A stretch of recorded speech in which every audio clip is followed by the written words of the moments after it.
Hello, hello! Nous voici en live aujourd'hui, jeudi, 12h30, avec un super invité comme d'habitude. Aujourd'hui, nous avons Fabrice Mouchin. Hello Fabrice, merci d'être là. Salut David, merci de m'avoir invité, c'est un plaisir. Ben écoute, moi c'est un plaisir. Ça fait plusieurs fois que je cherchais à passer du temps en ligne avec toi et on a trouvé un super sujet qu'on traite tous les deux plus ou moins en ce moment. Toi, beaucoup en ce moment. Moi, je suis en train maintenant de passer à une étape un peu différente. Mon business va bien, mais je remets tout en question. Je repars à zéro. C'est-à-dire que ben voilà, ton entreprise elle est installée, tu génères du chiffre d'affaires, des ventes à des clients qui sont satisfaits. Voilà, tu fais ton business, à de quoi vivre, de quoi alimenter ta famille. Mais tu sens que ben il y a un truc qui cloche, que ben, il y a des parties de ton activité qui te procurent bien du bonheur et une satisfaction, mais il y a d'autres parties qui malheureusement ben, te coûtent très très cher en énergie, tu n'as pas forcément envie de les faire, tu le repousses, tu sens que elles ne sont pas du tout écologiques avec ton alignement personnel pour plein de raisons. Ben, par exemple, ben, voilà, tu as évolué entre le moment où tu as démarré ton business et aujourd'hui, ce qui fait que mais il y a un décalage entre ce que tu fais et ce que tu aimerais, tes valeurs, etc. Tu as affiné ton mode de vie. Bref, il y a. Voilà. Donc, tu sens que tout va bien, mais paradoxalement, tu ressens le besoin de tout remettre à plat. Tu veux repartir à zéro, réinstaurer encore plus d'écologie personnelle. Et c'est là où ben, on lance une grande réflexion, on ouvre la porte à du brainstorming, au doute, au questionnement, etc. Ce qui fait que souvent le business s'en trouve ralenti. Moi, j'ai passé comme ça 3 ou 4 périodes depuis 2014 dans mon business. Alors Fabrice, je ne sais pas combien tu en as passé des périodes comme ça, mais en tout cas, là, en ce moment, tu en vis une exactement comme ça. Et j'ai trouvé super intéressant d'en parler, parce que souvent, c'est vrai que c'est un sujet dont on ne parle pas, parce que c'est peut-être qu'il y a des tabous, on n'ose pas remettre en question les choses, etc. etc. Bref, je vais quand même te présenter notre super invité aujourd'hui. Fabrice Mouchin est un expert du web marketing et du marketing, du business aussi. Il accompagne, est-ce que, ouais, depuis 10 ans. Non, excuse-moi, depuis 2012, il fait du web marketing, Fabrice, notre cher Fabrice. Avec C'est ça. Learnybox, tu as travaillé pour Sébastien Knight, marketeur français, Lorenzo Pancino, Académie, Franck Nicolas, Leandro, Kevin Neken, Alexandrov. Bref, tu as un beau palmarès de clients. Et puis aussi, quand même, il faut dire une chose, c'est que depuis 10 ans, t'as beaucoup voyagé pour travailler ta spiritualité. Et puis, à la base, techniquement, tu es un ingénieur du son. C'est ça? Ouais, en gros, hein. En En gros. gros, moi ce que j'aime bien, c'est en fait d'apercevoir quand on prend beaucoup de recul sur sa vie et sur nous-mêmes que là où on en est aujourd'hui, c'est juste une suite logique de choix et de Mm, conséquences mm, qui nous ont amenés là où on est. Et quand je dis avant, j'ai fait du ingénieur du son, c'est vrai, mais avant d'être ingénieur du son, ou plutôt de reprendre mon activité d'ingénieur du son, j'étais game designer. Et donc avant ça, j'étais ingénieur du son. Et avant ça, j'étais globetrotter pour aller un peu partout dans le monde, rencontrer d'autres traditions spirituelles à la compagnie, accompagné de mon maître, ou plutôt moi, j'accompagnais mon maître. mhm. Et avant ça encore, j'étais un fan de jeux de rôle et pendant 15 ans, je racontais des histoires à d'autres personnes dans lesquelles je les faisais vivre des aventures. Et avant ça, à 12 ans, j'ai créé mes premiers jeux de plateau. Donc, en fait, pourquoi le web marketing aujourd'hui? Parce que j'adore raconter des histoires et que le storytelling, c'est une des grandes techniques du copywriting. Et c'est ce qui m'a valu mon entrée dans ce milieu-là, en fait, c'est de faire du copywriting. Et je me débrouille très bien là-dessus. Et le côté stratégique. Voilà, j'ai toujours été un joueur, quelqu'un qui adore de résoudre des puzzles, des énigmes. J'ai toujours kiffé les jeux sur ordinateur du genre Myst, Riven, qui sont des machins où tu passes des milliers d'heures à rentrer dans des paysages, à observer des petites bêtes pour comprendre des énigmes que tu vas trouver plus tard et tout. Et moi, dans le web marketing, je trouve une nourriture avec tout ça parce que c'est un peu ça. Il y a une forme d'écologie, c'est-à-dire il y a un écosystème qui est l'écosystème professionnel de la personne, c'est quoi son business, qui est-ce qu'elle est, c'est qui ses clients, c'est quoi ses produits. Et tous ces composantes-là, en fait, quand on prend suffisamment de recul par rapport à ça, eh ben, on se rend compte que il y a une façon de traiter cet environnement et de créer cette écologie professionnelle. Ah, t'as dit un gros mot tout à l'heure, écologie. Pour moi, c'est un mot qui est super important. Je parle beaucoup d'écologie personnelle et professionnelle quand je travaille. Et c'est de permettre aux gens que j'accompagne, en fait, de trouver l'écologie parfaite, personnelle, dans le professionnel, qui va amener des résultats le plus vite possible. Eh bien, ça tombe bien parce que c'est justement le sujet quand même du jour. C'est justement là que tu avais un business qui tournait, qui était correct, on va juste se cantonner là, à cette nouvelle période de ta vie où tu étais où tu es web marketeur et tu aides les entrepreneurs à se lancer à travers le ninjamarketing.fr. Voilà. Et sinon, tu as une page Facebook, pareil, où tu tapes Fabrice Mouchin dans Facebook. Fabrice Mouchin dans Facebook et vous allez me trouver. De toute façon, il y aura un article qui va résumer cette émission sur mon blog, biz200.fr, biz200.fr. Donc, tu pourras trouver tous les détails pour contacter Fabrice, bien entendu. Alors, on a Johnny qui est avec nous aujourd'hui. Salut Johnny, bienvenue à vous. Alors, moi, j'ai brièvement présenté l'émission du jour. Donc, moi, je suis Levesque David. Je suis le fondateur de Business Temple, un accélérateur dédié aux entrepreneurs qui accompagne justement humainement à t'aider de passer de 0 à 5 000 euros par mois sur une période de 1 an grâce à ton talent et au focus. Donc ça, c'est mon métier, moi, depuis 2014. Et justement, pour faire écho au sujet du jour, je suis volontairement rentré dans une période de remise à plat sur mon business, etc., en avril, et qui a abouti vers fin mai à peu près. Et j'ai démarré l'exécution, la mise en œuvre de cette nouvelle écologie marketing business, on va dire, début juillet. Voilà. Fabrice, est-ce que tu peux nous parler justement de cette période de doute dans laquelle tu es rentré, dans cette période écologique? Quand est-ce que ça a commencé et qu'est-ce qui a déclenché ça ne va plus, il est important que je réfléchisse à que je remette de l'écologie dans mon fonctionnement personnel et à la fois business? Alors, il y a eu un événement très fort qui m'est arrivé l'année dernière, enfin il y a 1 an et demi, un petit peu plus même maintenant. C'est une cigogne, ouais, c'est l'arrivée de mon fils. Je suis passé de célibataire endurci, donc avec son propre rythme, qui était beaucoup basé sur le travail, mais avec aussi de la méditation, enfin tout ce que je voulais, on va dire comme ça. Et puis je suis devenu chef de tribu avec un enfant et puis 2 enfants qui avaient déjà ma compagne et on a emménagé ensemble. Donc, un rythme complètement chamboulé, une disponibilité par rapport au côté professionnel qui a fondu comme neige au soleil. Et là-dessus, comment est-ce que je fais mieux? Parce que moi, ça m'intéresse pas de faire moins bien. Donc, comment est-ce que je fais mieux, mais en ayant 3 fois moins de temps? Ok, il faut refondre le système, faut l'observer, faut regarder qu'est-ce qui est utile, qu'est-ce qui ne l'est pas. Comment est-ce qu'il n'y a pas des choses nouvelles à aller chercher, parce que parfois on est au bout de certains process et on peut pas les pousser plus loin. Si on a une 2 chevaux, arriver à 110, la voiture elle vibre tellement que si on veut aller plus loin, à part en ayant le vent dans le dos, voire un 38 tonnes qui nous pousse, on peut pas quoi. Donc faut changer de véhicule. Et quel véhicule est plus adapté pour moi aujourd'hui? Qu'est-ce que je recherche, etc. Est-ce que cette période de remise en cause est venue naturellement? Tu dis, ouais, ok, c'est normal, ça fait partie du process, j'accepte de rentrer dedans? Ou est-ce qu'au début, c'était plein de doutes et du coup, tu dis, la peur de perdre ton chiffre d'affaires, par exemple, la peur de tout reprendre à zéro ou de perdre ce qui a été construit? Je suis pas peureux de nature ni stressé et je dois ça à mes 20 ans de travail en chamanisme et en méditation. Donc j'ai vraiment une confiance absolue en la vie en fait. Donc ça là-dessus, je me dis s'il y a un truc qui bloque, c'est qu'il y a une transformation à faire et si j'accompagne ce mouvement, c'est simplement pour aller sur du mieux. Mais cela dit, malgré cette conviction, quand j'ai pris la pleine conscience que ok, j'avais plus autant de temps pour travailler, j'ai une part de moi qui s'est mis en résistance, qui a dit merde, fais chier. Avant, je pouvais bosser 12, 16 heures par jour si je voulais. Maintenant, j'ai 4, 5 heures par jour et basta. et elle se sentait diminuée, frustrée cette part-là.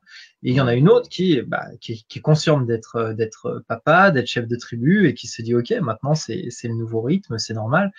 Donc c'est pas tellement la peur qui drive le process de réflexion, c'est plutôt la contrainte. C'est de se dire ok, l'environnement dans lequel je suis change, ou moi je change, hein, parce que ça peut être ça aussi le déclencheur d'une remise en question.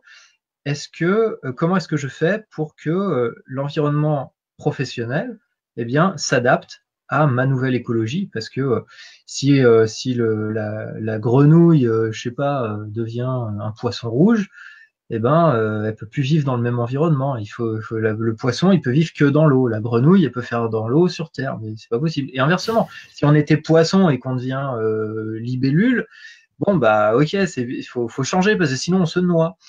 Et c'est juste normal. Et on peut pas se battre contre notre évolution en fait. Cette période. Vas-y. Et j'allais terminer en disant on peut pas. On est des êtres vivants, donc on est toujours en transformation. Et forcément, si nous on change, ce qui nous entoure doit changer. Pas doit dans le sens où c'est une obligation, mais si on veut se sentir bien, eh bien, nos relations vont changer, la façon dont on travaille va changer, la façon dont on gère nos relations avec nous-mêmes, avec les autres, peut-être même notre travail va être remis en cause. Est-ce que c'est toujours dans mes aspirations? Est-ce que mes priorités sont les mêmes? Et c'est sain de se poser ces questions-là le plus régulièrement possible, en fait. Et il peut y avoir des crises qui nous obligent à de la remise en question dans notre façon de travailler et dans notre business. Mais je pense qu'il est vraiment sain de temps en temps, genre tous les 3 mois, moi c'est à peu près ce que je fais, de me dire ok, est-ce que je suis toujours là où ça fait sens? Pour éviter les crises, justement. Un petit côté préventif. Dire, ok, est-ce que c'est toujours aligné? Mais en fait, ça fait partie. Là, ce que tu me dis, là, c'est les 3 jobs de l'entrepreneur, justement. Hein. Il y a le visionnaire, le manager et l'exécutant. L'exécutant, c'est celui qui fait les tâches, c'est quand tu fabriques le produit, quand tu livres, quand tu travailles ton client. Manager, c'est quand tu planifies avec qui tu travailles quand, la gestion du temps, par exemple. Et le visionnaire, justement, c'est ce que tu fais tous les 3 mois. Je dis, bon, ben là, j'en suis là. On sait prendre de la hauteur, finalement. Hein. OK. Donc, tu me dis là que finalement, tu as accepté cette période de réflexion, etc. Qu'est-ce que concrètement, pour donner une idée quand même aux personnes qui nous écoutent, qu'est-ce que concrètement ça a impliqué en termes de chiffre d'affaires, de flux client, de fonctionnement familial, etc. Ok. Ah, voilà des questions bien spécifiques. J'aime bien ça. Alors, par rapport à cet événement de la naissance, donc nous, on a décidé que ma compagne allait accoucher à domicile. Donc, on a fait tout un travail de préparation. On a fait ça à la maison, devant la cheminée, avec une sage-femme qui était là très discrète, juste pour nous accompagner s'il y avait besoin. Et derrière, bah, on s'est pris 3 mois sans bosser, quoi. Tout simplement, en se disant, ok, on est fatigué. Alors, bien sûr, Sarah plus que moi, c'est elle qui a porté l'enfant, qui a fait l'accouchement, mais pour moi, ça a été aussi physique. C'était pas du tout la même chose, mais voilà, je l'ai accompagnée pendant 12 heures au travers de l'accouchement, à être aux petits soins avec elle. Donc c'était très très beau. Mais derrière, la capacité de travail, elle avait chuté énormément, l'énergie n'était pas là, on n'était pas du tout là-dedans non plus. Donc sur ces 3 mois, on va dire perte de chiffre d'affaires. Mais voilà, c'est juste les 3 premiers mois, on n'a pas fait comme d'habitude. Parce que c'est important de le voir aussi sur du global. Pendant ces 3 mois, la période, moi, je l'ai utilisée justement à me poser les questions. Ok, qu'est-ce que je veux faire, qu'est-ce que je veux plus faire? J'avais beaucoup de choses à l'époque qui étaient en cours. Par exemple, je répondais aux étudiants de Sébastien le marketeur français de ses formations pour les aider à appliquer les formations dans leur business. Et donc, je faisais ça une fois par mois. Ça me prenait 3 heures. Et en fait, je me suis dit, ça fait plus sens. Donc, ok, je vais commencer à amorcer la sortie de ça. Je faisais pas mal de copywriting pour mes clients. Ça me prenait beaucoup de temps parce que vraiment, je rentre dans l'univers de la personne. Je me mets à penser comme elle pour pouvoir vraiment écrire avec sa voix à elle et pas la mienne. Et même si c'était très lucratif, je me suis dit, ça, j'arrête. Ok, qu'est-ce que je fais, où est-ce que je vais. Donc j'ai vraiment pendant ces 3 mois, je me suis posé des questions en essayant comme cadre référentiel de me dire, OK, comment est-ce que je vibre cette nouvelle activité? C'est-à-dire, quand j'y pense, est-ce que j'ai un élan d'enthousiasme ou est-ce qu'au contraire, ça coince, quoi. Et j'ai donc transformé mon activité. J'ai arrêté de faire de la technique parce que j'ai monté aussi des tunnels de vente de façon technique pour mes clients. J'ai arrêté ça, j'ai arrêté le copywriting et je me suis consacré uniquement à l'accompagnement individuel. Donc j'ai fait cette bascule-là.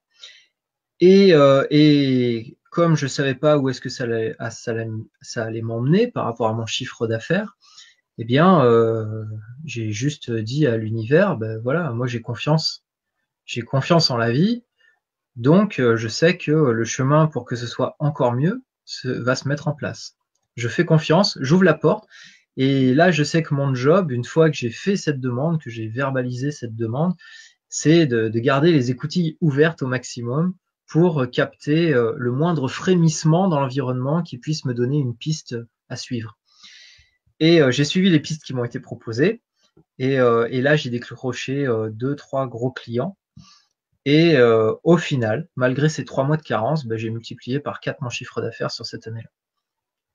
Donc voilà, c'est parce que l'écologie, quand on la respecte, on ne peut que croître. Je veux dire, il suffit de regarder comment ça se passe quand on cultive. Si on le fait bien dans le respect de la nature est extrêmement abondante.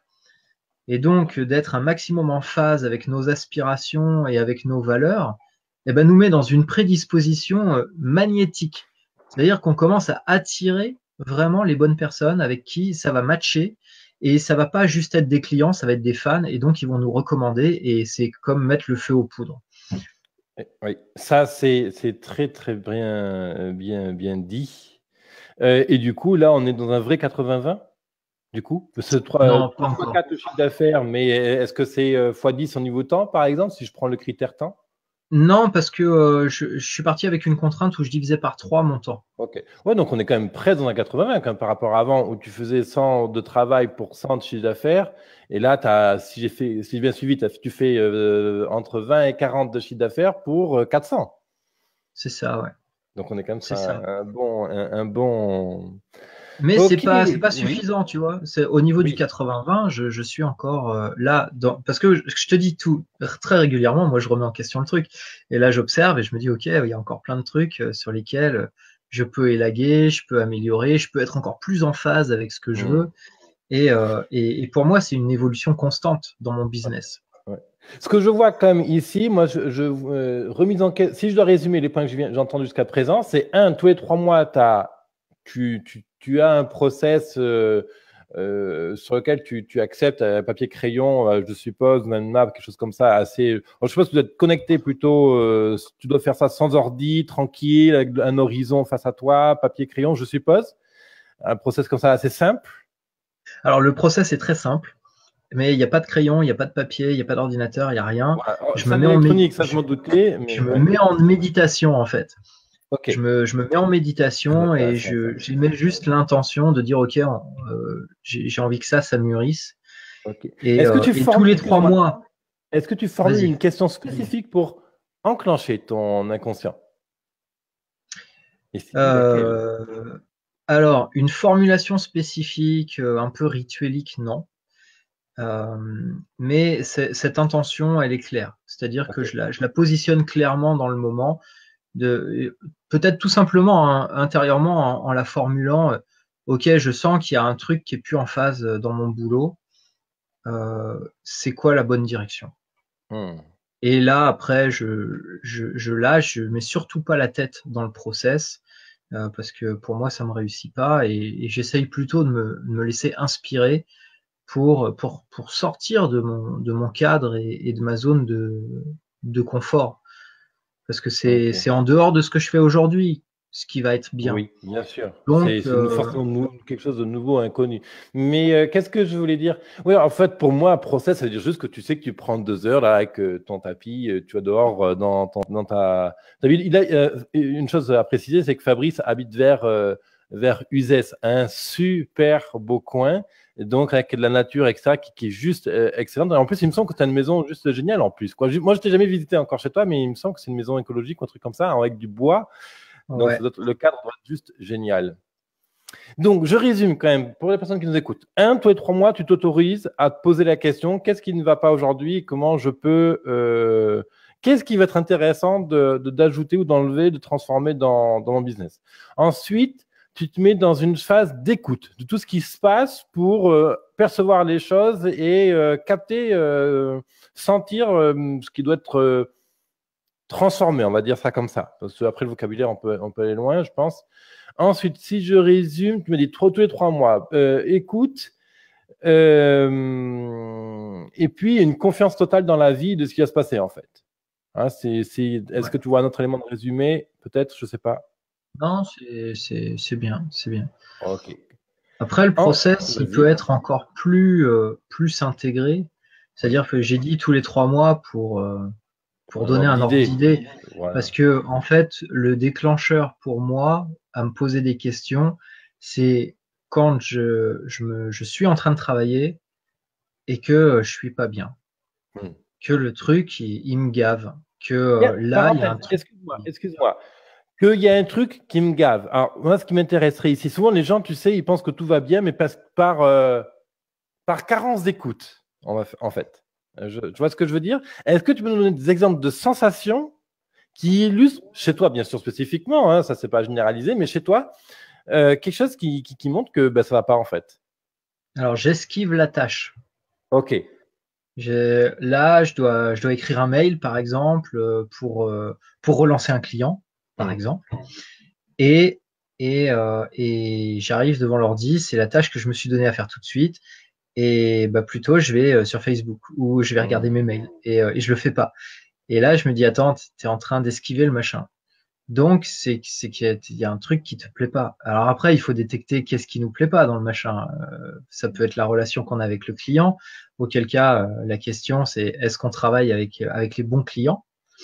Ça peut être tout simplement de faire de l'administratif. Et à ce moment-là, est-ce que ce serait pas plus écologique de sous-traiter l'administratif? Et à ce moment-là, par quel chemin est-ce qu'on passe pour le faire? Mais c'est vrai qu'être à l'écoute de ces moindres sensations, de ce qu'on ressent, pour moi, c'est quelque chose de très précieux. Parce que plus on est à l'écoute et plus on est capable de prévenir à l'avance et éviter les situations de crise. Donc, développer son écoute, et je parle même pas d'intuition, hein, vraiment son écoute, est-ce qu'on se sent bien quand on fait les trucs? Et quand on les fait pas bien, se poser honnêtement la question, ok, pourquoi est-ce qu'il y a de la résistance? Pourquoi est-ce qu'il y a un truc qui va pas? Et d'accepter aussi les réponses que le corps nous donne. Ah oui, parce que souvent, on peut dire, oui, j'écoute. Ah oui, mais non, ça, c'est pas ça, pas possible. Hop, et on jette. En tout cas, moi, c'est des choses que je faisais hein, personnellement. Mais ok. Et alors, du coup, il y a ce process de réflexion, etc. Et moi, une ressource que j'adore utiliser dans ce genre de moment, même si c'est parfois difficile parce qu'il y a l'ego qui vient à ce niveau-là, c'est aller chercher de l'aide dans son réseau professionnel ou entourage privé, par exemple. Moi, quand je suis en tout cas là, c'est une des choses sur lesquelles je suis vraiment content, c'est que lors de ce process de réflexion que j'ai fait en avril, mai, juin, là, je suis allé voir justement Siegfried C, j'ai discuté avec Antoine Pétavin, avec toi aussi, on a parlé brièvement il y a un mois à peu près, je crois, maintenant. Ou à d'autres groupes de mastermind. Et du coup, tiens, là, il se passe ça, qu'est-ce que tu en penses? Et du coup, on échange des ressources et c'est là où tu connectes aussi des éléments. C'est pour ça que je trouve très intéressant de faire cette émission avec toi aujourd'hui, Fabrice, et encore merci. C'est un sujet qu'on n'ose jamais aborder, justement. On est expert, on doit savoir, on doit être bien. Voilà. Non, justement, non, on a des cheveux, on a des lunettes, des fois on est myope, des fois on a envie d'aller se coucher, des fois on a envie de boire des bières, des fois on n'a pas envie de travailler. Et voilà, on est comme tout le monde. Quoi, boire des bières, j'en sais pas, ça dépend pour qui, donc du coup, oui, est-ce que toi, tu cherches ou tu vas chercher des ressources extérieures Oui, alors J'ai une nature qui est très solitaire, qui est Ouais. très autonome. J'aime bien trouver par moi-même, me pousser dans mes retranchements. Mais cela dit, et là, c'est pas des trucs qu'on aborde avec le Quidam, tu l'as dit, c'est des individus, voire des masterminds. Et donc, pour les gens qui savent pas ce que c'est qu'un mastermind, donc c'est un groupe de personnes qui se réunit plus ou moins suivant des modalités X ou Y, ça a peu d'importance, dans un but commun, de faire progresser l'ensemble. Donc, on se met à nu dans ces groupes-là. Au début, il y a un peu de tabou, on se connaît pas, mais l'idée, c'est de briser la glace rapidement pour qu'on puisse s'apporter des choses vraiment pertinentes les uns les autres. Et c'est précieux, parfois, même des gens qui peuvent être de notre famille, qui sont pas forcément dans le business, parce que quand on se dit, là, ce que je fais, ça va pas, et la personne en face peut juste nous dire, mais en fait, tu es en train de faire ça, mais toi, tu es quelqu'un qui est comme ça. C'est-à-dire, Ouais, tu as ouais, toujours été ouais. comme ça. Ça, c'est Et, génial, ça. et tu vois, tu es en train de faire ça dans ton boulot et ça te ressemble pas. Et il n'y a pas besoin d'être un businessman pour filer ce genre de conseils. Il faut juste des gens qui nous connaissent. Et donc, oui, c'est précieux à certains moments, d'aller poser la question. Et un feedback qui est super intéressant à obtenir quand on a déjà un business qui est établi, c'est celui de vos meilleurs clients. Parce que bien souvent, en tout cas, si vous traitez bien votre clientèle et que vous faites bien votre job de fidélisation, eh ben, les gens, vous êtes dans une proximité avec eux qui peut être très très forte. Et du coup, ils peuvent aussi être de très très bons conseils. Exactement. Et justement, exemple, après on a une question là, de Johnny dans le chat, mais c'est comme ça que, comment il s'appelle? Sébastien Gourrier avait organisé un week-end feedback à propos de SG Autorépondeur. Il avait Ouais. donc invité un panel de clients à tester sa nouvelle interface. C'est quand ça? Je crois que c'était il y a 6-8 mois à peu près. Il avait fait ça à Toulon. Et non, un an même.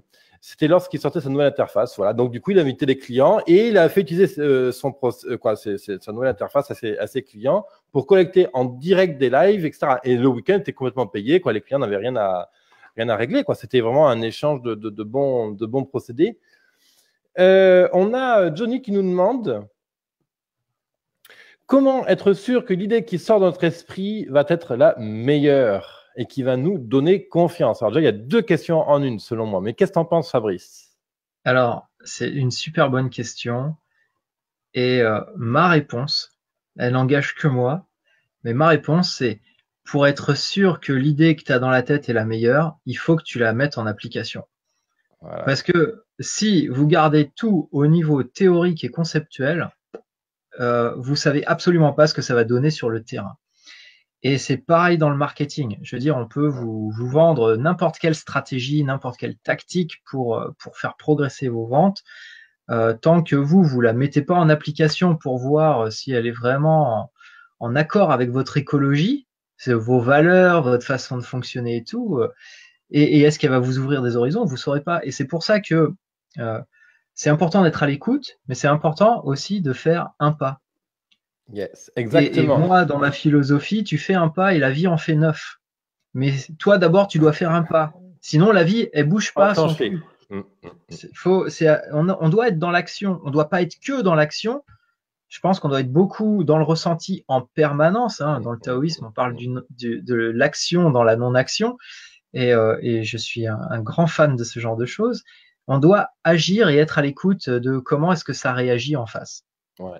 Moi, effectivement, je suis tout à fait d'accord avec toi, Fabrice. Je salue Siegfried là, qui nous a rejoint dans le live. Siegfried, justement, marketeur avec qui on a fait le Business Bootcamp ensemble à Cannes. Qu'est-ce que je vais ajouter? Oui, moi, j'appelle ça le process de découverte, en fait. Faire pour découvrir, et je dis justement, on découvre son écologie personnelle, comme on découvre le modèle business, comme on découvre un client idéal, comme on découvre son offre. Donc, c'est sur le process, justement, c'est en faisant. Hein, et du coup, on aligne étape après étape. Donc, du coup, aussi, on accepte, et là, c'est là où j'adore ça, c'est que ça rejoint la notion que tu développais tout à l'heure, on accepte de faire confiance. C'est-à-dire qu'on fait confiance en la vie. Moi, j'ai une phrase comme ça, hein, j'ai un mantra que j'adore. J'ai confiance en la vie et la vie a des projets pour moi. C'est-à-dire que dans le pire comme dans le meilleur, voilà, ben ça, c'est arrivé parce que ça t'apporte un message, il y a quelque chose à apprendre de ça, il y a toujours quelque chose de bon à apprendre, même du pire. Et je parle bien de n'importe quel pire qui puisse arriver, justement, on peut toujours en faire quelque chose de bien. Et donc, du coup, ben, voilà, j'ai une idée, ok, l'idée t'excite suffisamment pour la mettre en œuvre, alors, ben, mets-la en œuvre, et puis définis, alors si on est encore plus technique à la rigueur, on définit un critère de mesure objectif pour voir si effectivement ça va dans le bon sens. Et on y va. Ben, par exemple, je donne un exemple concret. Tu disais tout à l'heure, ben voilà, moi, des fois j'ai envie d'écrire un email à un client, mais je procrastine, je repousse. Ok, tu définis l'idée de changer de segment de clientèle. Et ben, le critère de mesure objective serait par exemple, est-ce que tu réponds rapidement au client? Est-ce que tu es toujours joyeux quand il faut répondre au client? Est-ce que qu'est-ce qu'on peut aller chercher comme élément? Est-ce que tu te lèves le matin avec une idée à raconter avec ton client? Voilà, par exemple, des critères à observer. Alors, il y a cette notion de confiance Vas-y. dans la question. Tu disais qu'il y avait 2 questions, et c'est Oui. vrai. Parce que ce qui nous donne confiance, c'est pas l'idée. C'est le fait que l'idée nous apporte un résultat. Yeah. Et donc, c'est pareil, il faut aller au charbon pour le faire. Et j'ai bien aimé ton mantra. Et j'aimerais dire, c'est un peu comme dans les arts martiaux, en fait. Parce que moi, j'ai un petit côté martial aussi. Il y a 2 façons de combattre. Il y a celle où on va être vraiment dans la confrontation, et on va donner des coups et on va bloquer et on va vraiment aller chercher le résultat. On y va, quoi. Allez, on avance et bam, bam, bam. En force. Et puis, en force, avec la force brute, de façon très volontaire. Et puis, quand on a confiance que, en fait, la vie, elle ne veut que le meilleur pour nous, et c'est un choix. C'est pour ça que je reviens dessus. C'est un choix. C'est-à-dire que vous pouvez décider là, maintenant, de faire ce choix pendant une semaine que d'avoir confiance que la vie a des projets pour vous. Ah, j'ai bien aimé ta formulation. Et là, vous changez de mode. C'est-à-dire que sur le ring, vous n'êtes plus en mode kick fighter ou box tie ou street fight. Vous êtes en mode aikido. Et là, ça devient tout fluide et le machin arrive et vous l'accueillez, vous le détournez, il vous touche pas et vous repartez encore plus fort avec, parce que vous retournez la force dans l'autre sens et ça vous entraîne. Et vous suivez le courant et vous vous battez plus contre le courant. Vous faites pas les saumons dans la rivière qui veulent absolument grimper tout là-haut et qui s'épuisent pour aller se reproduire tout en haut. Et qui se Mais font vous frapper par un vous faites du canyoning et vous profitez de la vue, quoi. Et vous avez une super expérience d'osmose avec la nature en suivant simplement le courant là où ça vous emmène. Voilà. Et du coup, quand je fais du canoë, du coup, c'est moi qui pêche le saumon. Moi, je les pêche pas parce que je mange pas les poissons. C'est vrai, c'est moi qui est complètement végétarien. Mais ok. Alors du coup, ben, je vais rajouter 2 mantras. Moi, j'aime bien associer 3 mantras justement. Donc, j'ai confiance en la vie et la vie a des projets pour moi. Le deuxième mantra que j'utilise à ça pour poser encore, c'est ben, tout est déjà en moi pour réussir. C'est-à-dire que ben voilà, tout vient de moi en fait, tout est déjà là. Hein. Et le troisième mantra que j'utilise, c'est je suis à la hauteur de mes ambitions. Voilà. Et un bouquin que j'aime ajouter là-dessus, je vais te le trouver. Hop. Je pense que Fabrice, toi, tu le connais déjà, parce que j'en ai déjà parlé, mais de toute façon, tu l'as déjà lu. C'est justement les 4 accords Toltec. Alors, c'est amusant parce qu'il y a beaucoup de gens qui n'aiment pas beaucoup ce bouquin et d'autres qui vont l'adorer. Mais moi, je trouve que ce bouquin-là, justement, permet vraiment de poser. Après, on aime le type derrière. On n'est pas obligé de rentrer dans sa secte non plus, mais le bouquin en lui-même, je trouve justement qu'il pose bien les choses. Justement, ben voilà, j'ai confiance, ben tout est là. Bon, ben très bien, on se met à table et puis on m'a servi des haricots. Et ben peut-être que je vais goûter les haricots. Ils sont peut-être bons les haricots. Hein, et du coup, je vais comme ça. On est OK là-dessus, Fabrice? Tu penses la même chose? Moi, je suis pour accueillir. Accueillir, ça nous permet de faire le tri aussi. Hein. Il y a des choses, ok, on connaît pas, on accueille. Non, ça me convient pas. Bah ok, on le sait maintenant. C'est plus toute théorique. Façon, est-ce qu'on a réellement le choix? Le choix de quoi? Est-ce que si je ne suis pas dans l'accueil, les autres possibilités, c'est quoi finalement? Si j'imagine, alors, mon esprit, là, il me dit le déni, l'accusation, le rejet. Ouais, on se met en résistance en fait. Le Donc, du coup, process devient ça douloureux. bloque forcément. Quoi. Qu'est-ce qui peut exister autre de positif que l'accueil, en fait? Je ne sais pas, c'est une vraie question ouverte. J'en sais rien. Je sais pas. Honnêtement, j'en sais rien.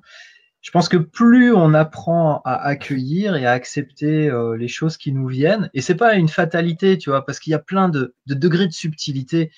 Parfois, quand je parle avec des gens par rapport à l'acceptation, ils disent oui, mais si j'accepte ma condition, je vais rester dedans.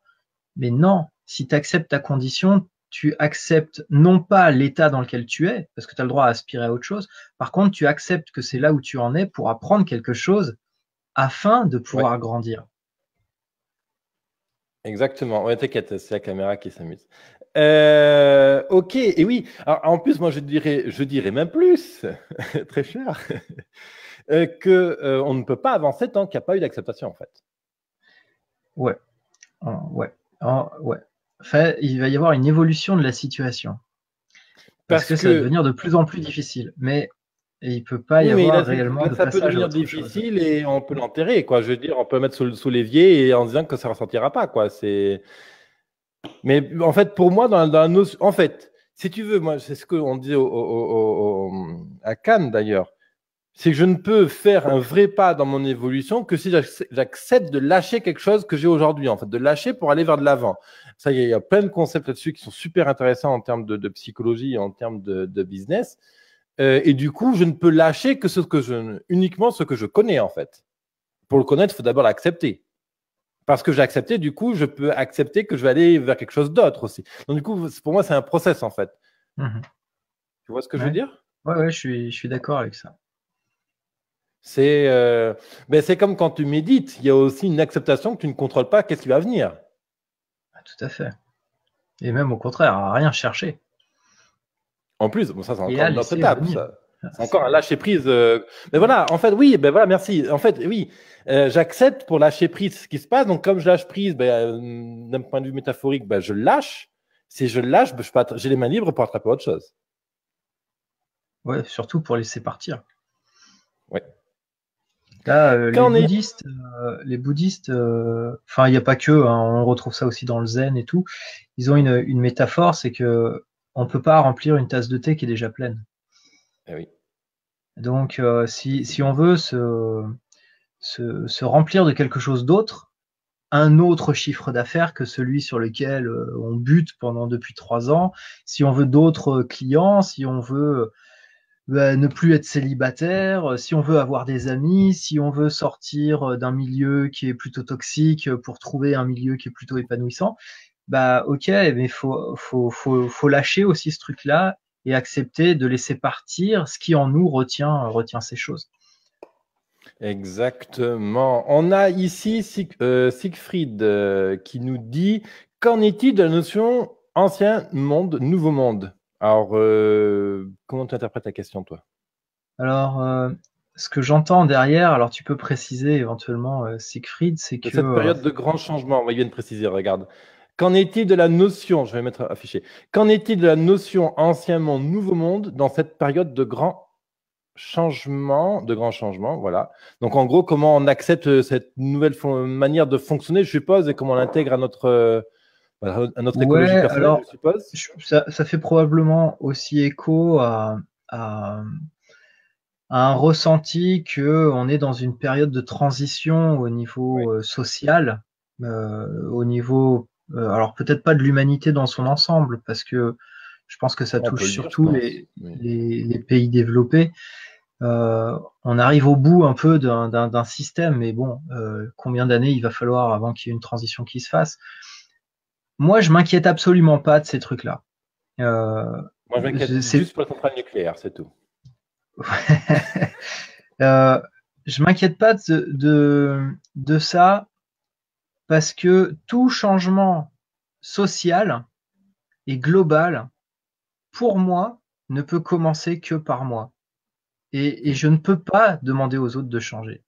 Par contre, si moi je change, eh ben, mon environnement change, il est inspiré, je rayonne dessus, donc il se transforme aussi. Et c'est la seule chose que je puisse faire, c'est d'incarner au mieux et d'être le plus congruent possible avec ce qui me paraît juste. Et là, je deviens un vecteur de transformation. La Mais congruence, oui. le reste est trop intellectuel. Je dis pas que c'est pas bien de se poser des questions, mais je me dis, la politique, elle peut rien faire. C'est pas aux autres, c'est pas quelqu'un au-dessus, là, dans un gouvernement, qui va réussir à changer ma vie. C'est moi. Je suis responsable de ma vie, et Oui, si j'ai alors, pas, je suis si je d'accord reprends avec pas le toi. pouvoir de ça, Je suis d'accord avec toi. Par contre, je peux prendre l'initiative de te proposer quelque chose. Et bien d'ailleurs, sûr. c'est ce qui s'est passé dans ta vie. C'est quand tu as découvert la méditation. Tu as un jour un type ou une nana qui t'a dit, tiens, regarde Fabrice, il y a la méditation ici, ça existe. Ben voilà, quoi ça peut être utile ou qu'est-ce que ça procure. Et du coup, tu as accepté de tester. Et ça, justement, c'est le rôle du politique. D'insuffler. Regarde, Ouais. je prends des exemples. Alors, c'est intéressant que tu le présentes Mandela. comme ça, parce que je Pour suis moi, pas d'accord du tout. pour moi, ils ont la responsabilité de dire il y a des choses qui existent, regarde, on va le faire. C'est eux, comme ça, qui ont dit ben non, regardez, vous n'êtes pas d'accord, mais on va donner l'autorisation de vote aux femmes parce qu'on pense qu'elles sont l'égale des hommes et que c'est normal. Et heureusement que ça a été fait, tu vois, par exemple. Je cherche un exemple aussi rudimentaire que celui-là. Ouais, ouais. Je pense qu'il y aurait un gros débat là-dessus, parce que effectivement, si les hommes de pouvoir, on va les appeler comme ça, étaient déjà congruents par rapport à ce qu'ils demandent aux autres, et qu'ils en soient l'exemple, eh ben, ok, Ça, on ils est deviendraient bien une d'accord source avec toi. d'inspiration et de transformation. Maintenant, il y a beaucoup de choses qui se passent au niveau social, tu vois, global, qui sont imposées, et où le peuple, en fait, subit le truc, et parfois même malgré beaucoup de protestations. Oui. Donc, bon, c'est un exemple un peu extrême, je pense, parce qu'il y aurait beaucoup de choses à dire, et puis on s'éloigne un peu du côté business, mais Mais voilà, ça fait pour partie de moi, ce changement. le nouveau monde, c'est en nous que ça se passe. Oui, Et si nous, on se transforme, eh bien, on est un des grains de sable qui se transforme. Et exactement. pour que la plage se transforme, eh C'est ben, ça ça, va sans commencer par des plastique. grains de sable isolés qui vont rayonner et qui vont se teinter à leur tour. Et au bout d'un moment, c'est qu'une question de temps, toute la plage, elle aura changé de couleur. Et, euh, et là, ce Mais sera bien. justement, après, on peut. Je pense qu'il faut voir. Juste pour clôturer sur ce sujet de la politique, je pense que c'est. Effectivement, même s'ils ne sont pas congruents à tout point de niveau, et je suis bien d'accord, de temps en temps, ils sont congruents sur un point et ça filtre et c'est intéressant. Juste, je reviens sur un exemple de vote parce que tous les politiques, quoi, suffisamment de majorité étaient congruents avec ça, donc du coup, ça a pu fonctionner en fait. Donc du coup, ça s'est fait. Mm.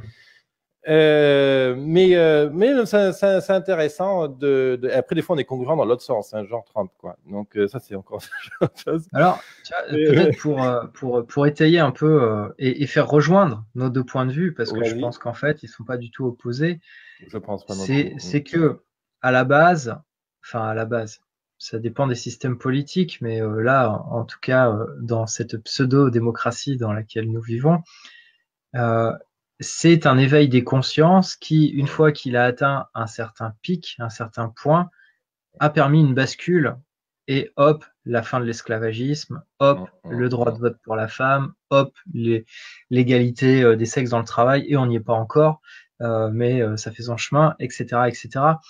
Peut-être un jour, pof, l'humanité va passer végétarienne, on peut imaginer tout et n'importe quoi, mais c'est parce qu'il y a des prises de conscience qui se sont faites individuellement partout, et qu'on a atteint une espèce de masse critique. Et là, du coup, le changement est possible. Exact. Mais justement, cette révolution nouveau monde, non pas révolution, j'aimerais trouver un mot positif pour révolution. Ce révolution, c'est aller en arrière normalement. Donc, j'aimerais trouver un synonyme de révolution. Peut-être que tu en connais un. Je sais pas, transformation. Hein. Une Pourquoi pas. révolution, c'est Cette une transformation vers transformation. le nouveau monde, justement, c'est ça qui est intéressant. Qu'est-ce que, du coup, j'ai perdu le fil de ce que je voulais dire, mais c'est parfait. Je te propose de revenir un tout petit peu sur notre sujet de départ, mais en fait, c'est ça, c'est-à-dire qu'on est porteur de ce changement, il commence à notre niveau, à notre hauteur. Oui, et c'est ça que je voulais dire, en fait, ouais, j'ai retrouvé mon fil. Je pense que le politique comme nous, leaders sur Internet, où on a 2000 fans, 4000, 10 000, 100 000 ou plus, on a un rôle d'évangélisation, en fait. Et ouais, précise. On évangélise un message, c'est-à-dire que tu connais pas le terme au niveau des startups ou du matériel? Si, mais Voilà, c'est comment est-ce que tu t'en empares? C'est ça qui m'intéresse. Mais par exemple, moi je dis qu'aujourd'hui, pour citer tes clients comme Sébastien Knight ou Siegfried C ou Lorenzo ou je sais pas moi, qui d'autre encore on peut aller chercher, un David Laroche, ça. Qu'on les aime ou qu'on les aime pas, encore une fois, on peut citer des Frank Kern, des Américains, Franck Nicolas, ou Canadiens, Franck Nicolas, ou François Lemay. Ces gens-là ont une responsabilité énorme puisqu'ils ont beaucoup de fans sur Internet, leur message est écouté et entendu. J'ai pas de leader du monde arabe en tête ou indien ou chinois, mais on prend en cité aussi. Ils ont une responsabilité tellement importante que ils peuvent faire passer des messages. Et pour moi, ils ont un rôle même une obligation d'être congruent et d'aider le monde à aller vers un nouveau monde, justement. Donc, dans ce rôle-là, on a un rôle d'évangélisation, comme par exemple François Lemay. Je ne sais pas si tu apprécies le personnage, mais en tout cas, j'aime beaucoup ce qu'il fait. Où justement, il a écrit ce bouquin, tout est toujours parfait, justement, pour lâche-toi la grappe, quoi. Tout est déjà là, écoute, c'est ici, prends ce qu'il y a de bon à prendre dedans et avance, quoi. Avec paix et amour, mais l'art d'accueillir justement ce qui est, c'est son sous-titre. Donc voilà, il y a un rôle d'apporter un message. Tiens, regarde, je te propose un fruit, tu peux le regarder, tu peux le goûter, et pourquoi pas même en semer dans ton jardin. Tu parlais des fruits, tu as l'air d'accueillir le fruit, justement, de faire mûrir le fruit. Non, je sais pas, peut-être que je me suis éloigné du sujet, je sais pas. Moi, dans le terme évangélisation, ce qui est pas en phase avec mes valeurs, c'est le fait d'apporter à l'autre un message qu'il n'a pas forcément demandé. Et je suis plus dans l'incarnation de nos valeurs et de par l'exemple d'inciter les gens à s'intéresser. Mais est-ce qu'on peut évangéliser si on n'incarne pas? Si on n'incarne pas, pour moi, on ne peut pas évangéliser en fait. Ouais, ok. Bien sûr, oui, je comprends ce que tu veux dire. Mais pour moi, tu vois, après, c'est une histoire de sémantique, hein. Oui, non, mais c'est important. Cette action d'évangéliser, c'est la personne ayant l'information va vers les autres pour la leur donner. Oui. Et c'est vrai que... Vas-y. Et je pense que dans certains cas, ça peut, tu vois, après, c'est toute une histoire de nuances, de subtilité. Si c'est fait avec un peu trop de zèle, ça devient imposer à l'autre quelque chose. Et ça peut être lourd. On a Siegfried qui nous dit justement un guide, pas évangélisé. Ouais, un guide, quelqu'un qui partage en fait, qui inspire, tu vois. Je pense que pour moi, le mot qui se rapproche le pire, c'est inspirer. On doit inspirer les gens. Ça, oui, par qui on est, tu vois. Et tu te dis, punaise, cette personne-là, ce qu'elle fait, ses actions, la façon dont elle se tient, comment est-ce qu'elle incarne, ce qu'elle raconte, ça me parle et ça m'inspire. Et là, je pense pour moi, je suis dans le bon endroit quand j'ai une posture inspirante. Non, mais je suis 100% d'accord avec toi. C'est vrai que, d'ailleurs, le mot évangéliser, il y a une chose qui est gênante, c'est qu'on propose une idéologie et que du coup, alors ça vérifie, mais du coup, on exclut les autres idéologies, quoi, quelque part. Ou dogme, il y a un peu quelque chose comme ça, certainement. All right. Mais ça, c'est très intéressant. Autant on aurait pu penser qu'on était sorti de notre sujet de transformation, mais en fait, on est en plein dedans parce que justement, en ce moment, il y a une transformation au niveau mondial qui est très importante, qui a lieu. Forcément, elle vient titiller, voire complètement chambouler nos propres business, qu'on soit artiste, blogueur, youtubeur, webmarketeur, commerçant, qu'on soit jardinier ou même à la retraite ou encore bébé, elle est déjà en train de transformer notre vie, en fait, cette évolution. On peut citer des exemples, Uber, comment Amazon fonctionne, ou comment tu fais tes choix alimentaires aujourd'hui, si tu vas plutôt McDo, plutôt local et végétarien. Non, mais voilà, tout ça, c'est des messages qu'on a aujourd'hui et qui peuvent être à l'origine d'énormément de doutes ou de questionnements, justement, qui viennent impacter notre business et la transformation qu'on cherche à intégrer aujourd'hui dans notre manière de fonctionner. Et du coup, il nous restait un grand sujet encore à aborder aujourd'hui. Si tu as encore quelques minutes devant toi, Fabrice, c'est la notion, OK, j'ai entamé ce processus de réflexion, de raisonnement, j'accueille ce qui se passe, je fais confiance à la vie. OK, il se passe plein de choses dehors, autour de moi, et je regarde qu'est-ce que je peux en prendre, comment j'accueille ce qui se passe et comment je l'intègre, comment j'incarne tout ça, comment je pose mes valeurs, mon nouveau projet, etc. Et vient maintenant la difficulté d'accepter de poser les choix, de les écrire, de les matérialiser, donc autrement dit, d'acter les changements. Et c'est là où il peut y avoir aussi une phase de peur éventuellement, ou de dire, OK, il faut que je coupe le cordon avec tel et tel client, faut que j'aille pour démarcher, par exemple, tel nouveau client. Peut-être que pour toi, ça n'engage pas de peur, Fabrice, mais ça engage en règle générale beaucoup chez les gens que j'accompagne moi, peut-être que chez tes clients aussi éventuellement. Donc du coup, comment on acte la transformation? Alors en fait, dans le process, c'est vrai que c'est important. Ouais. Je le reformule hein, pour moi me remettre aussi dedans et le dire d'une manière différente. Il y a un truc qui vibre pas bien. On se dit, OK, il y a quelque chose là, ça me titille. On laisse descendre, une idée arrive et on se dit, est-ce que c'est la bonne? Et on s'en fout. On se dit, on s'en fout. Faut la mettre en application pour savoir. Donc là, il y a eu forcément une peur. C'est celle de sauter. Et elle y est là, et moi je la ressens. Après, c'est est-ce qu'on la laisse prendre le dessus ou pas. Mais le plus simple, derrière, pour passer à l'action, et à mon sens, c'est presque la seule solution de le faire, c'est de se fixer un objectif. Se fixer un objectif, de se fixer une deadline, et de se dire, OK, ce truc-là, je le mets en place. Voilà comment je le mets en place. S'il y a besoin, parce que c'est une idée qui est très fouillée, ou qui s'étale sur du long ou du moyen terme, on va faire un rétro-planning, hein, on rentre dans des considérations un peu plus techniques. Mais OK, si c'est virer un client, OK, ça peut être fait demain. Je l'appelle ou je lui envoie un mail. Je l'écarte de mon business. Je lui dis qu'on arrête de travailler ensemble.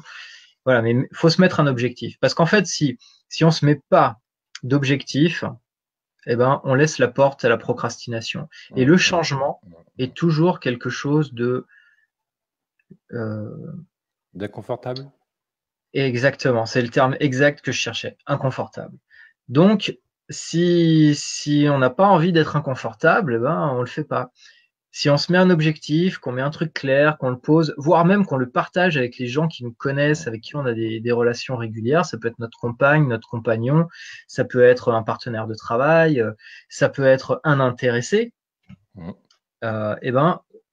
s'engage. Et ça, on le sait en marketing, hein, c'est un des leviers émotionnels qu'on utilise quand on fait du copywriting. L'engagement, c'est quelque chose de très fort. Donc, si vous vous engagez auprès d'autres personnes que vous allez faire quelque chose, socialement parlant, OK, je me suis engagé, j'y vais, quoi. Je me souviens, c'est comme ça que j'ai demandé à la première fille de sortir avec moi. Je l'ai dit à mes deux meilleurs copains, j'ai dit avant la fin de ce slow, je lui demande à sortir avec moi. Et je l'aurais pas fait si je m'étais pas engagé auprès de ces deux personnes-là. Et je l'ai fait pour ça, parce que j'avais les chocottes, quoi. Et donc, posez un objectif et engagez-vous sur cet objectif. Et du coup, derrière, restez à l'écoute. C'est-à-dire, OK, vous vous mettez dans une dynamique de mouvement pour aller le faire. Et là, moi, je décuple mes sens au maximum. C'est-à-dire que je suis en terrain inconnu. Donc, est-ce qu'il y a, c'est comme un éclaireur qui va en terrain ennemi, quoi. Qu'est-ce qui se passe? Et j'écoute tout, le moindre bruit, le moindre son, la moindre émotion qui me traverse, la moindre pensée, le moindre insecte qui passe devant moi, les gens que je rencontre, les discussions qui sont ouvertes, les synchronicités qui se produisent. Je suis à l'écoute maximum pour essayer de discerner si je suis sur le bon chemin ou pas. Parce que l'objectif, c'est pas d'aller à fond et de me prendre un mur de plein fouet. C'est OK, je me suis lancé dans la pente, je pars sur la piste noire, mais je sais que ça va pas être un chousse tout droit. Donc, il faut que je sois attentif au terrain pour pouvoir suivre le courant comme il faut pour arriver en bas entier. Il y a la notion dans ce que tu dis, juste pour préciser, qu'on ne force pas finalement l'accouchement, mais on y va par étapes. Ouais. Et juste pour rebondir, il y a Siegfried qui nous dit « Pour mon cas, je suis plutôt du style à brûler les navires pour ne pas faire machine arrière. » Donc là, c'est encore une autre approche. Toi, tu nous dis Fabrice, j'écoute, et bien je me prends une idée et je la mets en œuvre et j'y vais en fait techniquement par itération, c'est-à-dire pas par pas. Et là, Siegfried nous dit, alors c'est vrai que c'est une technique aussi qui marche très bien, c'est-à-dire t'arrêtes tout, tu fermes ton site web et tu reprends à zéro. Voilà, en gros, hein, c'est-à-dire qu'on coupe tout, on brûler le navire, c'est justement une fois que tu as brûlé le navire, justement tu vas conquérir un nouvel. Alors, comment je pourrais tourner ça de manière poétique? Tu désires explorer une nouvelle île, mais elle te fait peur.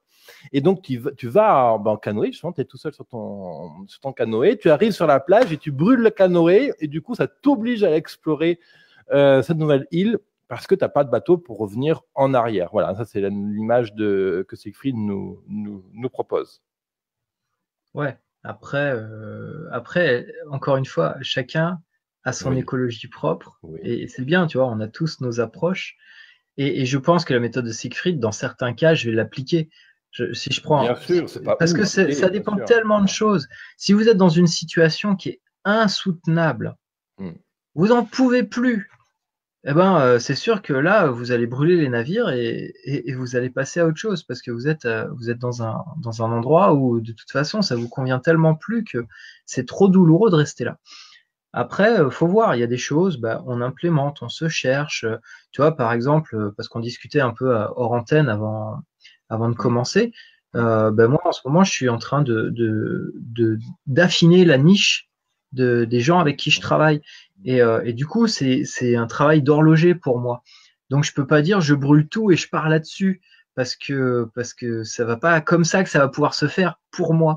Donc, ok, il faut que je sois fin, que j'écoute, que je regarde, que je lance, que je regarde comment est-ce que ça revient, et que j'avance comme ça pour le faire, sans créer trop de vagues dans l'environnement, parce que j'ai pas envie de complètement déstabiliser mon business actuel non plus. Et j'ai envie que ça s'inscrive dans une transformation presque, j'allais dire indolore, mais c'est pas le mot que je cherchais, c'est qui ne se voit pas. C'est-à-dire que les gens, en tout cas mon marché, les gens qui travaillent avec moi vont faire le mouvement avec moi, et ça va leur paraître naturel. C'est l'écosystème dans lequel je me trouve, que j'ai envie de travailler comme ça. Intéressant, super intéressant. Est-ce que tu verrais quelque chose à ajouter, toi, par rapport à ce process de changement, justement, transformation de son écologie, accepter quoi? Non, c'est comment j'ai formulé? Mon business est au top et je repars à zéro. Est-ce que tu verrais quelque chose à ajouter que j'ai omis de préciser, ou je sais pas? Non, je pense que pour revenir un peu sur le point de départ, je pense que la remise en question, elle est saine. Oui. Et tu vois, on parlait un petit peu de mon parcours hors business. Moi, ça fait 20 ans que je suis des enseignements de façon très poussée, méditation, cérémonie chamanique et pas mal d'autres choses. Et j'ai jamais eu peur à aucun instant, et même encore aujourd'hui, de me dire, est-ce que c'est juste pour moi ce que je suis en train de faire? Est-ce que je suis au bon endroit? Parce que je sais que si je suis au bon endroit, il n'y a aucun questionnement au monde qui pourra m'en détourner. Et au contraire, ça pourra que me conforter. Par contre, s'il y a un truc sur lequel ça coince, plus tôt je l'éclaircirai, et moins le machin va s'envenimer, parce que la vie nous pousse à prendre conscience des trucs qui nous embêtent. Donc, plus on fait l'autruche, et plus le machin grossit, pour que les signaux soient énormes, jusqu'à tomber malade, et pourquoi pas mourir s'il faut. Dire voilà, la vie elle fait son boulot, quoi, et nous enseigne. Si on refuse la leçon, qu'est-ce qu'on fait là, quoi? Donc cette écoute, cette remise en question et cette écoute, pour moi, sont vraiment deux choses extrêmement importantes dans le business, afin de le vivre bien et de mieux en mieux. Même savourer l'instant, quoi. L'écoute et l'acceptation au niveau de la vie tout court. Je serais quand même plus, tu vois, comment dire, catégorique là-dessus, quoi. Sans écoute, il n'y a pas de couple, il n'y a pas de vie avec les enfants, il n'y a pas de vie avec l'environnement, il n'y a rien, en fait, sans écoute. Right, j'aime bien les citations de Siegfried, de Maître Yoda. Oui. Je suis un grand fan de la force des débuts, des 3 premiers, enfin qui sont plutôt les 4, 5, 6. Après, c'est devenu un peu n'importe quoi, mais j'aime beaucoup. Il faut faire, il faut pas essayer. Oui, il est super. Justement, oui, c'est ce qu'il dit, justement. Le jour d'une compétition, tu tu y vas pour gagner. Et oui, tu n'as pas le choix, tu gagnes, point. Il n'y a aucune autre possibilité de… Voilà, tu gagnes, quoi. C'est effectivement cette notion aussi de non-choix. Pas de… C'est le seul chemin là-dessus. De toute façon, le chemin est super beau, donc il ne peut que t'amener à Rome, quoi. All right. Écoute, merci beaucoup, Fabrice. On a fait une belle discussion, je trouve. Merci pour ce moment de partage que tu nous as donné. Si toi qui nous écoutes as d'autres questions en cours de route, n'hésite pas à les mettre dessous dans le live, à partager aussi. Fabrice et moi-même, on prendra le temps d'y répondre. Alors, je sais que toi, Fabrice, c'est pas très bouquin, mais je vais quand même en proposer 3. Tu dis ça, mais j'ai une pile, c'est que je les lis pas. Ah, voilà. Non, je sais pas. Moi, je me rappelais de notre échange qu'on avait eu à Cannes où tu disais, ouais, le bouquin. Bon, ok, très bien.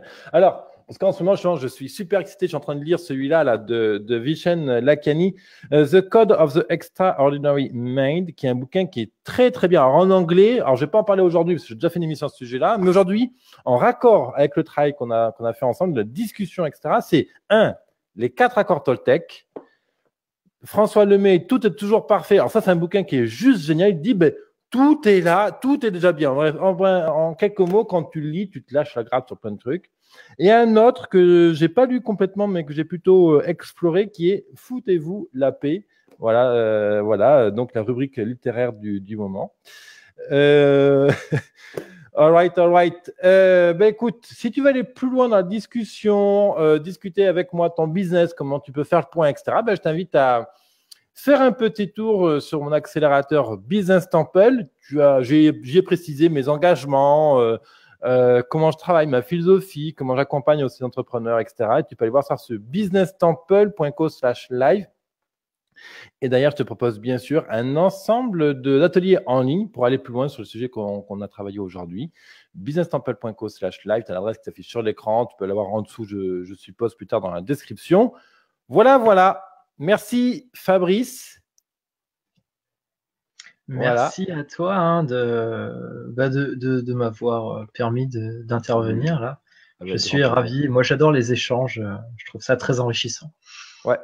Et je vise de plus en plus à faire des échanges spontanés, voire, je sais pas, genre on se mettrait une caméra au-dessus de la table et on fait un mind map d'un business, par exemple, d'un client. Je réfléchis à ce genre de choses, comment techniquement je peux le faire en termes de temps, en termes d'internet et tout ça, et puis avec qui. Voilà, donc peut-être qu'on en reparlera dans les jours qui viennent pour voir comment on peut poser ça. Je sais pas, à voir. Voilà. Avec plaisir. Alors, all right. Merci à toi de nous avoir suivis aujourd'hui. Et je te retrouve bien sûr dans une prochaine émission Mon Business à 200%. Et puis dans un prochain live tous les jeudis, midi 30. Voilà. Bye bye. Merci Fabrice. Très bon après-midi à toi. Bye bye. Ciao.